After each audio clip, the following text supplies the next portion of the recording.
आपके चरणों में निवेदन प्रार्थना है, अगर आपने अभी तक आपके अपने चैनल हरि जी की कृपा चैनल को अगर सब्सक्राइब नहीं किया है तो कृपया करके चैनल को अभी सब्सक्राइब कर लीजिए, ताकि रोज आने वाली नई नई वीडियो आपको समय पर मिलती रहे। देवी और महापुरुषों, नारायण साकार हरि जी पूरे संसार के स्वामी हैं, पूरे ब्रह्मांड के कुल मालिक हैं। जब जब इस पृथ्वी लोक पर साधु संत महात्माओं की अवहेलना होने लगती है, साधु संत महात्माओं पर अत्याचार जब ये दुष्ट प्रवृत्ति के लोग करने लगते हैं, सत्य पर उंगली उठाने लगते हैं, तो सीधे सीधे संकेत हम सभी जीवात्माओं को मिलने लगते हैं कि अब नारायण साकार हरि जी की अद्भुत लीला शुरू होने वाली है। वैसा ही अब समय चल रहा है। हम सभी जीवात्माएं जानते हैं कैसे कैसे भयानक आपदाएं आ रही हैं, भयानक महामारी चल रही है, भयानक एक्सीडेंट हो रहे हैं। इससे हमें यही समझ मिलती है कि अब नारायण साकार हरि जी की विनाशकारी लीला शुरू हो गई है और नारायण साकार हरि जी सत्य धर्म की स्थापना जल्द ही करने वाले हैं। तो आपके चरणों में निवेदन प्रार्थना है, आप नारायण साकार हरि जी का गुणगान और हरि चर्चा अपने घर पर रहकर अपने परिवार सहित करते रहें। इसी में हम सभी जीवात्माओं का परम मंगल है। साधु जी प्रेम से बोलना, नारायण साकार हरि की संपूर्ण ब्रह्मांड में सदा सदा के लिए जय जयकार हो। जगत जननी साकार महामातेश्वरी की संपूर्ण ब्रह्मांड में सदा सदा के लिए जय जयकार हो। आप सभी देवी स्वरूप और देवता स्वरूप भाई बहनों के कमल रूपी चरणों में जीव आत्मा का कोटि कोटि नमन वंदन। नारायण साकार हरि जी के कमल रूपी चरणों में ध्यान लगाने की कोशिश जरूर करें, क्योंकि परब्रह्म परमात्मा नारायण साकार हरि जी पूरे ब्रह्मांड के कुल मालिक हैं, पूरे ब्रह्मांड के सदगुरु हैं, पूरे ब्रह्मांड के पालनहार हैं। सासंगत जी, नारायण साकार हरि जी आज इस भूलोक पर संपूर्ण कलाओं के साथ हम सभी जीवात्माओं को जगाने का कार्य करते हुए, हम सभी जीवात्माओं को जगाने के लिए, हम सभी जीवात्माओं को अंधकार से निकालने के लिए इस पृथ्वी लोक पर प्रकट हो चुके हैं। हम सभी जीवात्माओं का धर्म कर्म बनता है इन नारायण साकार हरि जी के चरणों में समर्पण कर दें, क्योंकि जब तक हम हरि समर्पण नहीं होंगे हमें वो लाभ प्राप्त नहीं हो सकता जिस लाभ के लिए हम दर दर की ठोकर खाते रहते हैं। देवी और महापुरुषों, सत्य प्रभु परमात्मा नारायण साकार हरि जी पूरे संसार के स्वामी हैं।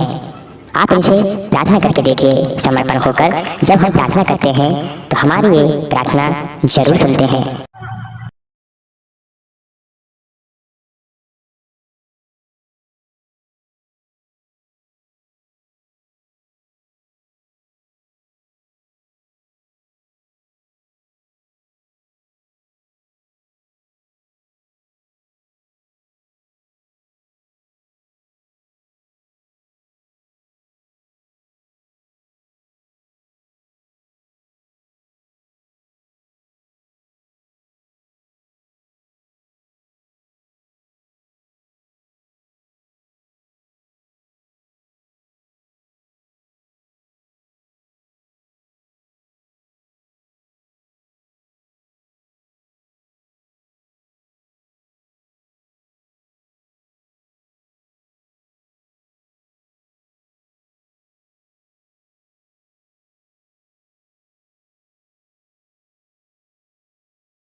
आपका जीवन किस दिशा में जा रहा है और किस दिशा में जाना चाहिए, ये सब कुछ जानकारी और हमारे द्वारा तो भले ही हम हर कार्य चौकीदार बन के काम करते हैं, लेकिन शोधन करने के बाद आपको कोई जानकारी दी जाती है। जब तक हम शोधन नहीं करते तब तक कोई जानकारी नहीं देते। आप लोगों के पास जानकारी की कोई कमी तो है नहीं, सभी जानकार हैं, लेकिन ज्ञान सभी के पास है। संसार की दुनियावी ज्ञान हर किसी के पास है, पेट भरने का ज्ञान हर किसी के पास है और तमाम ऐसी बातें हैं, लेकिन हमें जो नर नारी का चोला मिला है इसका उद्देश्य क्या है, ये हमें क्यों मिला है, किस लिए मिला है, इसकी जानकारी आप महापुरुषों को लगातार सद्ज्ञान दिया जा चुका है। उसके बावजूद भी घासीराम की फौज जैसी स्थिति निर्मित करते हैं, तो हमारा कहना तो यही है जब आप सुनते नहीं, दर्शन के महत्व को नहीं समझते, वाणी के प्रभाव को नहीं समझते, वचन के प्रभाव को नहीं समझते, तो भैया किराया भाड़ा खर्च करके यहाँ आने की जरूरत नहीं। राष्ट्र में इतने मिशन संगठन पंथ हैं, गुरु जी हैं, सदगुरु जी हैं, कहीं जाओ आपकी मर्जी है। मंदिर है, मस्जिद है, गुरुद्वारे है, गिरजाघर है, पूजा घर है, कहीं जाओ आपकी मर्जी। लेकिन अगर फौज में, सेना में भर्ती हो गए हैं तो राष्ट्र के कानून का पालन करना ही पड़ेगा।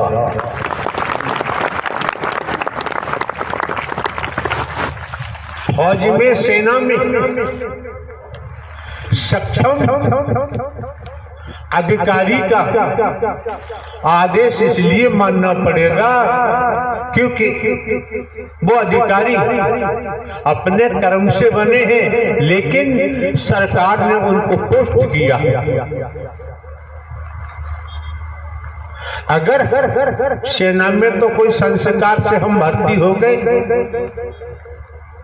ट्रेनिंग भी की, अगर कानून का पालन नहीं करेंगे, जो हमारा उत्तरदायित्व सीमा पर बनता है, अगर हम वो नहीं निभाएंगे, सक्षम अधिकारी के आदेश का पालन नहीं करेंगे, तो दंड तो मिलेगा ही, बर्खास्त कर दिया जाता है।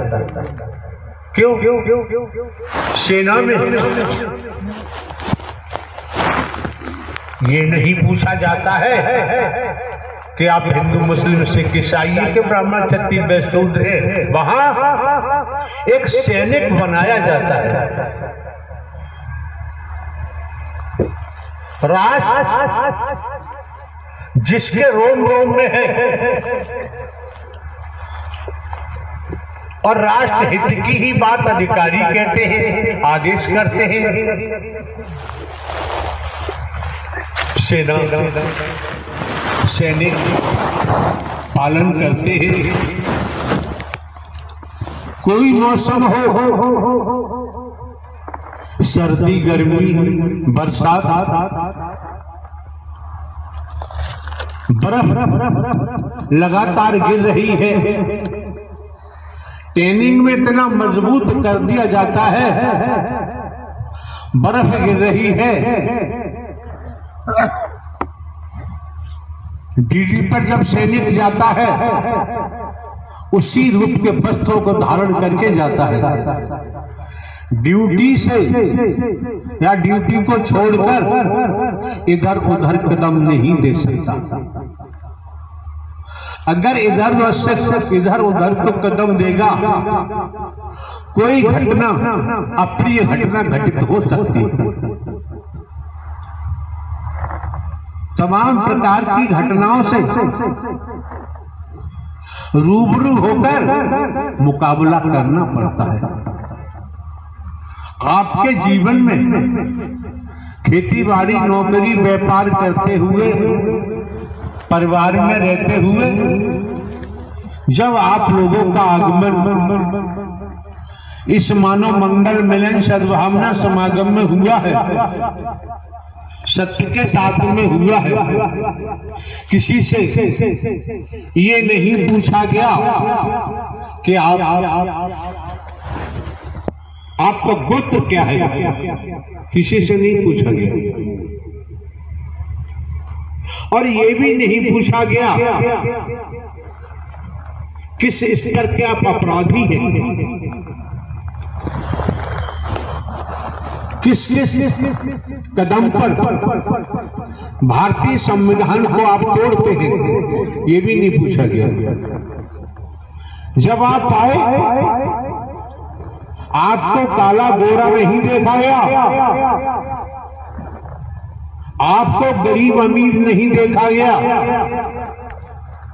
छोटा बड़ा नहीं देखा गया।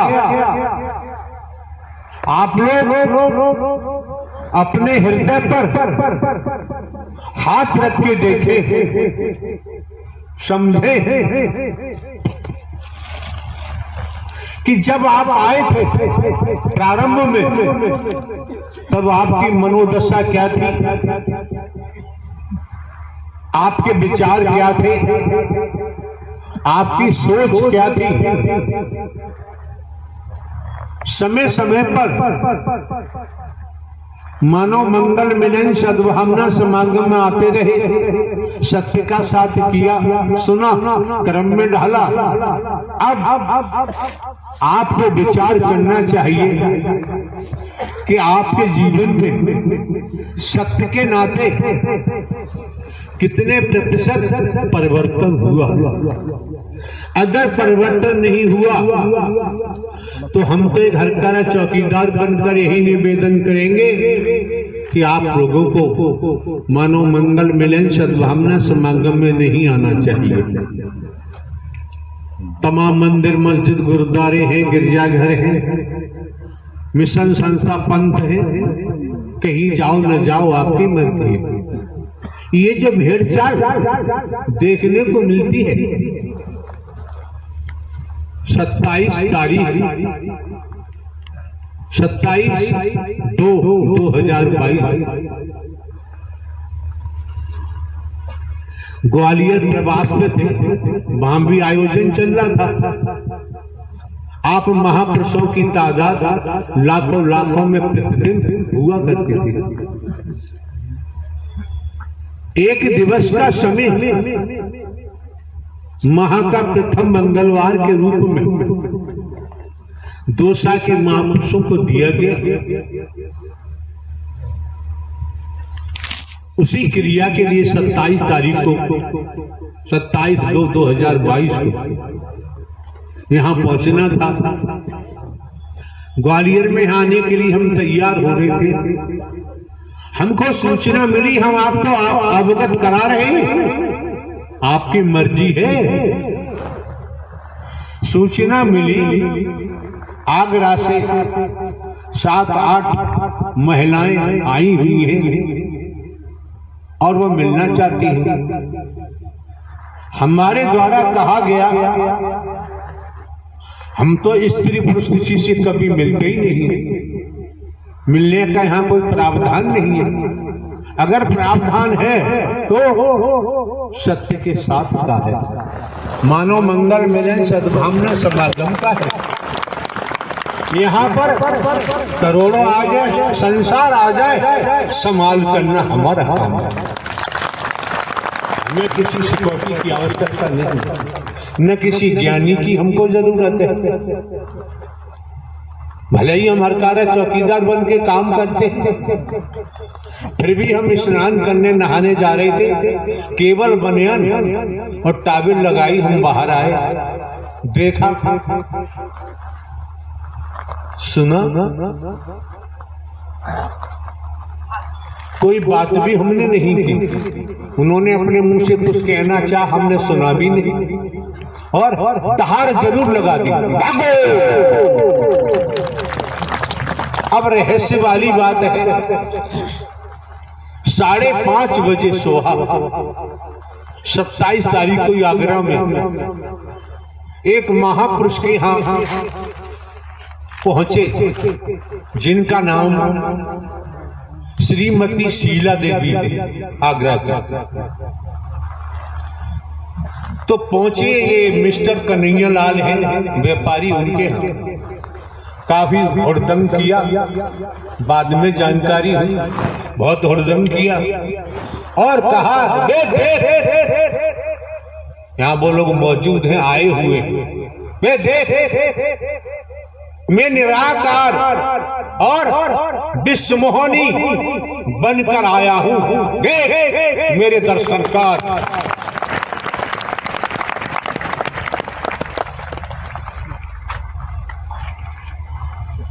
ठीक है, समझने की बात है। जब तुम निराकार विश्वमोहनी रूप धारण करके आए हो तो फिर ग्वालियर आने की क्या जरूरत है? इस ब्रह्मांड में हरि परमात्मा के अलावा दूसरा कोई परमात्मा न था, न है और न ही होगा। शंकर ब्रह्मा विष्णु राम श्री कृष्ण, देवी दुर्गा हनुमान जी, काली काल भैरव, तमाम व्याख्या करेंगे, बहुत समय लगेगा। अब जानकारी हुई कई दिन से किसी के यहाँ क्या कर रहे थे, इनकी लीला यही जानी। उस संबंध में हमें कुछ नहीं कहना है। जानकारी हुई क्या कि मेरा गणेश मर गया है, किसी स्त्री का पति की मौत हो गई है और हरि जीवित करे। अरे हरि का विधान है, जिसने जन्म लिया है कर्म फल भोगने के उपरांत शरीर की मृत्यु होती है। जिसका निर्माण किया जाता है समय आने पर वो ध्वस्त होता है। अगर कलाओं की बात होती है, हम आपको ये जानकारी दे रहे हैं, जितने हरि बन रहे हो, निराकार बन रहे हो, उन्हें आने की जरूरत नहीं है, कभी भी, कभी ना है। और हमारे द्वारा जगह जगह कहा भी गया है, जहां इस तन की मौजूदगी होती है वहीं मानव मंगल मिलन सद्भावना समागम का आयोजन होता है। बाकी दुनिया में कौन क्या कर रहा है वो करेगा, उसे खुद भोगना पड़ेगा, हमसे कोई लेना देना नहीं। कहीं पर भी हमारे द्वारा आज तक किसी को भिन्न भिन्न प्रांतों में, कस्बों में, शहरों में, नगरों में, महानगरों में, ग्रामीण अंचलों में प्रवास बनाने के लिए हमने कभी किसी को नहीं कहा है। जो बनवा रहे हैं, जो नोट दे रहे हैं, चंदा कर रहे हैं, वो जाने, उनका जाने काम। हमारा उन लोगों से कोई सरोकार नहीं। आपको जानकारी दे रहे हैं, आप लोग चंदा होता है, चंदा इकट्ठा करते हैं। अरे ये डर ये किसी स्त्री पुरुष का नहीं है, ये हरि परमात्मा का दरबार है। आपको देखे न देखे आपकी मर्जी है। अगर जमाने में कहीं से हम रुपया पैसा कहीं से लिया हो तो बताओ, किसी रूप में लिया हो। हमारा काम, हमारे नाम जमीन जायदाद है। 14-15 वर्ष पहले पेंशन लिए इंटेलिजेंस ब्यूरो से, पेंशन है, हमारे कोई खर्चे हैं नहीं, बहुत बढ़िया काम चल रहा है। दूसरे, हम खेत में जाके बैठ जाएं और जिसको जरूरत है वो खेत में जाके पहुंच जाएगा।